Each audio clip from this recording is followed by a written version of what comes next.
আজকে একটি রাইস কুকারের কমন সমস্যা আপনাদেরকে দেখাচ্ছি। দেখেন, সেটা হচ্ছে দেখেন দুইটা লাইন একসঙ্গে জ্বলছে।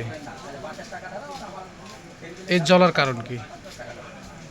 এই জ্বলাটার বেশ কিছু কারণ থাকতে পারে, তার মধ্যে মুখ্য কারণ হচ্ছে, আমি আপনাদেরকে দেখাই। এই যে দেখেন,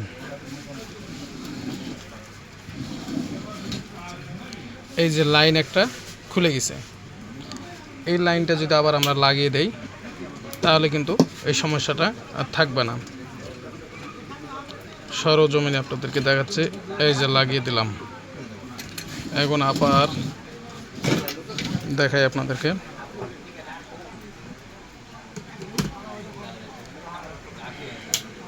এই যে হয়ে গেছে, এর সমস্যা কিন্তু সমাধান হয়ে গেছে। আরেকটা সমস্যা থাকে, সেটা আপনাদেরকে দেখায়। লাইন এক জায়গায় স্থির হয়ে থাকে, সেটা কিভাবে?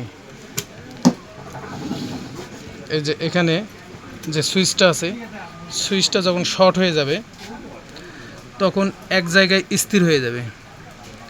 এভাবে যখন আমরা শর্ট করে দেবো, আমি প্রমাণ করে দেখাই আপনাদেরকে। এই যে দিলাম শর্ট করে,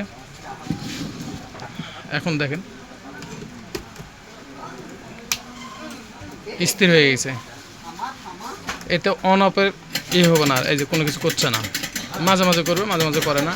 এই আবার এটাকে আমি যখন ঠিক করে দেবো, একটু হালকা ডাউন,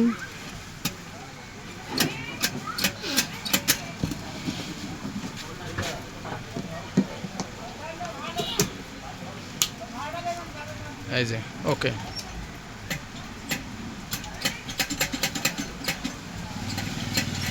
এখনো পাচ্ছে না, আর একটু চাড়ে দিতে হবে।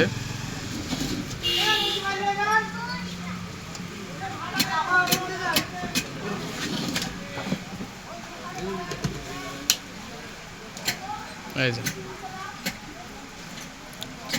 ওকে। ধন্যবাদ সকলকে। এরকম সুন্দর ভিডিও পেতে সাবস্ক্রাইব করবেন।